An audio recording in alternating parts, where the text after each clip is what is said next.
Hi, my name's Kevin Aguanno, and my specialty is helping people strategically figure out how they're going to tackle a project.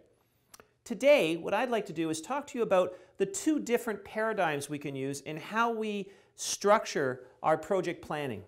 If we had to, I would say we could categorize all projects into two major categories. There's one category of projects that are the kinds of projects where we really understand what we're doing. We've done this kind of project before. We've done it many times. So I have a very clear understanding of the steps required to get there. I can estimate it with a high level of confidence because we've got lots of expertise doing this before. In those types of projects, I can build what we might call the perfect plan. I know there's no perfection in the real world, but on these kinds of projects, we can get pretty darn close. If I can clearly define the scope for my project, then I got a pretty good chance of knowing how to get there with a high degree of accuracy. I like to describe that, the execution of these kinds of projects, as shooting a bullet at a target. If I spend enough time defining my scope and my requirements for the project, I'm basically defining the target. And if the target is crystal clear to me, if I spend lots of time doing requirements gathering, and I spend lots of time doing analysis and design, then I know exactly where that target is and exactly what it looks like.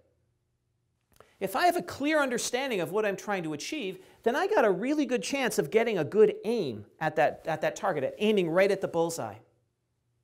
So I spend lots of time doing requirements gathering design to get the crystal clear view of the target, and then I spend lots of time estimating and planning. That's building the perfect aim at the bullseye.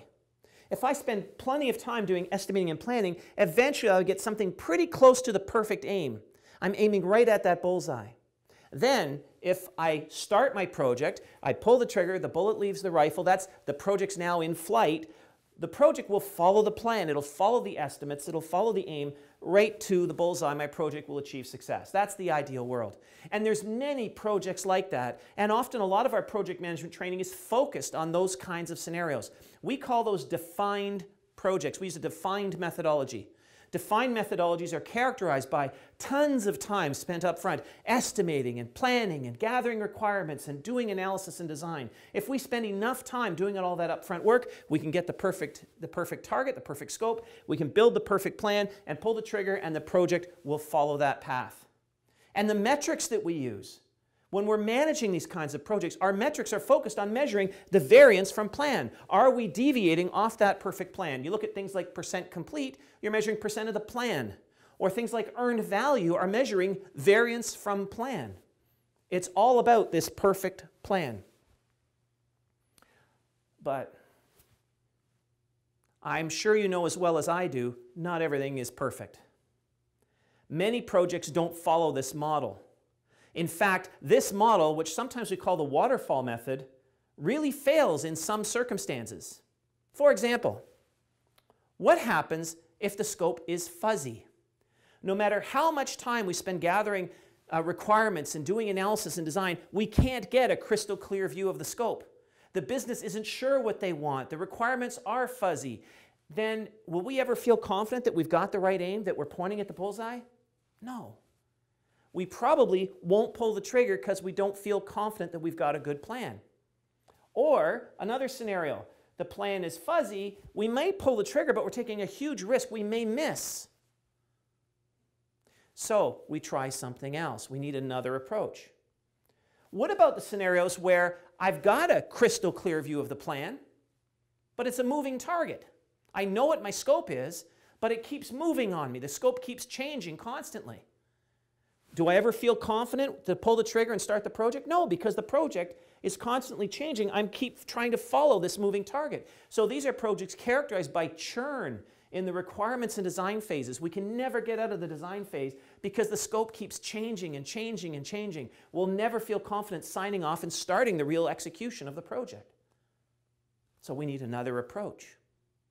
What about if the project is stable and crystal clear and we know what it is and we know we've got the good aim, and the moment we pull the trigger and the project starts, the project's in flight, the scope changes.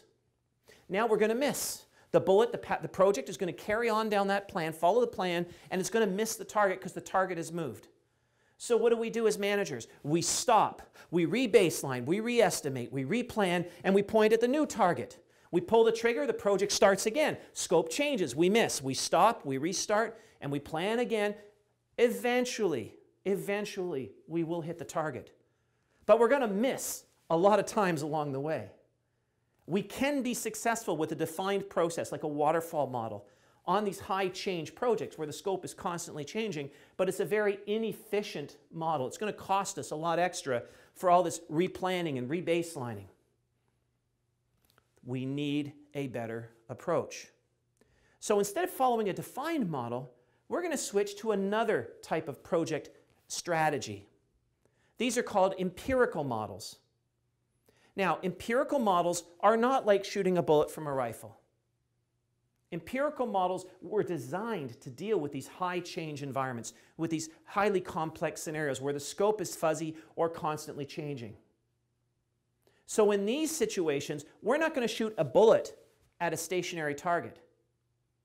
I'm going to launch a cruise missile at that target.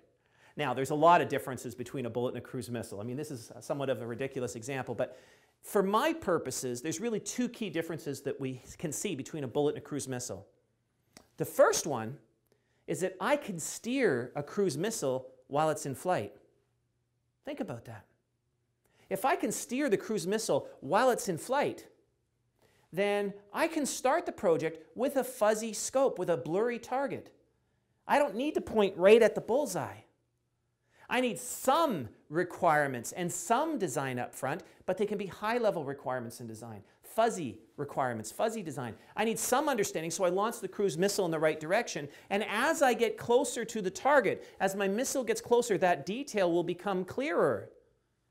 And I can refine my requirements and refine my design so I'll be successful. So as I said, we can get started with a fuzzy scope. I need some scope. I need some requirements up front. I can't shoot blindly. Right? If my target's this direction, I'm not going to shoot over here because I'm shooting in the wrong direction. I need some requirements in design up front to know what direction I'm going in, but I don't have to have the perfect aim because I can fine-tune it as I get closer. So that's even more interesting, which means I can start the project sooner. I can start executing faster. I don't need all the detailed requirements in design, just enough to get me started quickly.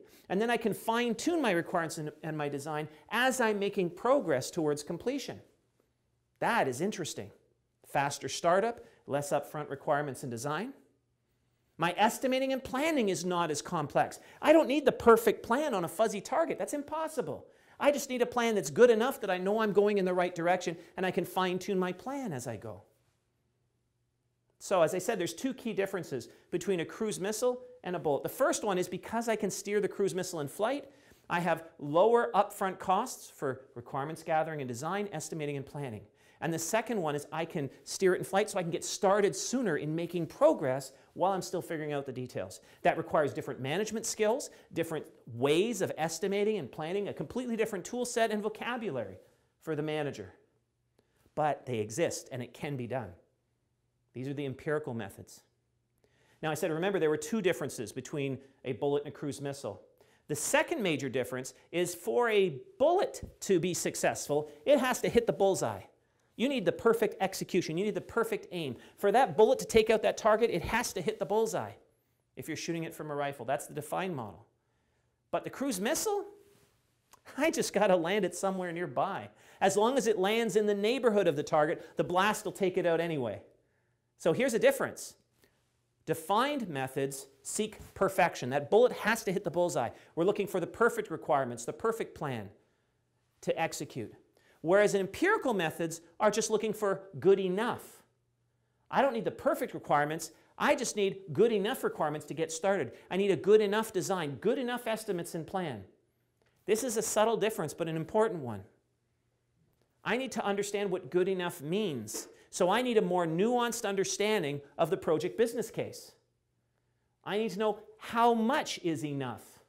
How much scope has to be achieved to be successful? How much money needs to be spent? Do we have some range? Is the budget plus or minus 15%? Good, then I know I've got a range that that cruise missile can land within. Or does it have to be delivered by Thursday 3 months from now? Or is it sometime that week is good enough? I know then I've got a bit of range for my cruise missile to target.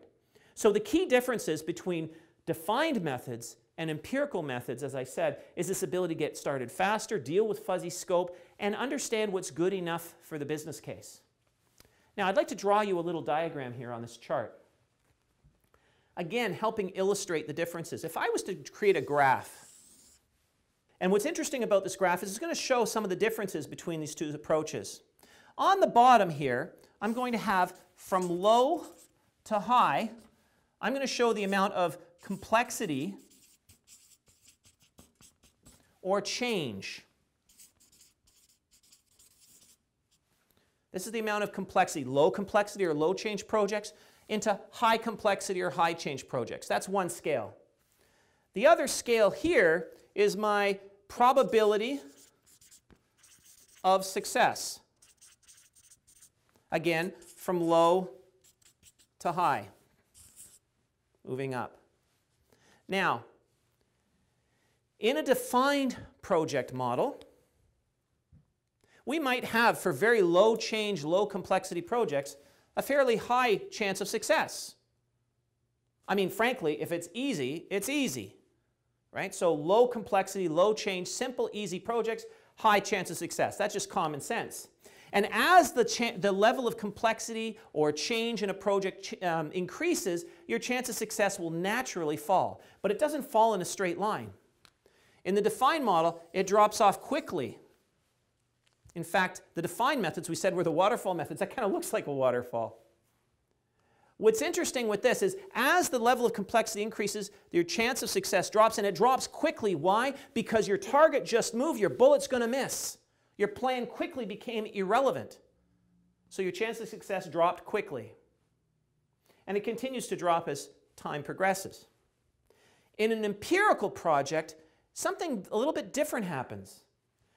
Low change, low complexity projects, I still have a high chance of success because as we establish, if it's easy, it's easy. Methodology isn't going to make it easier. And as the level of complexity and change increases and your chance of success drops, again, it drops in an interesting pattern. Because I can steer my cruise missile, I can adapt to the changes, my chance of success drops more slowly. Because I can steer and adapt and adjust. And the difference in here is my improved chance of success using an empirical method instead of a defined method as the level of change and complexity starts to increase on a project. Now, we must recognize that at some point, we're going to hit a wall. The project's getting so hard, so complex, so high risk. You're getting into the really, really nasty projects. And if you notice, at this point, there's not a lot of difference again between the different methodologies, between empirical and defined methods, because frankly, you're getting into the nasty, black, evil projects. There's methodology ain't going to help you on those ones. Those are the ones you want to run from. I don't want to take one of those on if I can avoid it. Those ones are the death march projects, the ones that will be just done by sheer force of will. Methodology isn't going to be your friend on that case. But what's interesting is as we get in the average project, we're into the moderate to higher levels of change on some of these. Empirical methods make a lot more sense than defined. So, my goal is to show you that not every project should be tackled the exact same way. Don't assume every project should be planned the same way, needs the same steps, needs the same level of detail in the requirements and design, or use the same type of estimating and planning approaches. In most organizations, to cover our breadth of different project types, we need at least two different approaches. A defined approach and an empirical approach.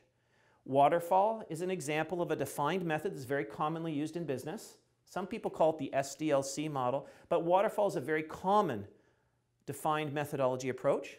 And we probably should have an empirical approach for the projects that need that extra leverage as we get into moderate to high levels of change. Yes, you can succeed in a high change project with waterfall. You're just going to be writing a million change requests. These empirical methods are a little bit more efficient in how they adapt to the change. Less paperwork, greater chance of success because you're more focused on the actual progress of the project itself rather than the process. So we need an empirical approach in our pocket as well. An example of an empirical process would be the agile methods or the lean methods. They're not the only empirical methods that we have available to us, but it's another example. So on a spectrum, you may have waterfall at one extreme and agile at the other, and most projects fall somewhere along the way. So I hope you come away now with a better understanding that there are different ways of tackling a project strategically, and you probably should have more than one approach in your toolkit. And I hope I've given you some understanding of some of the criteria you might take in understanding how to choose the right one for a project. If you want to get more specific on that, contact Procept Associates at procept.com. Procept Associates has a number of courses, both instructor-led online learning, self-directed online learning, and classroom-based training focused exactly on these kinds of issues, teaching you how to choose the right approach for a given project.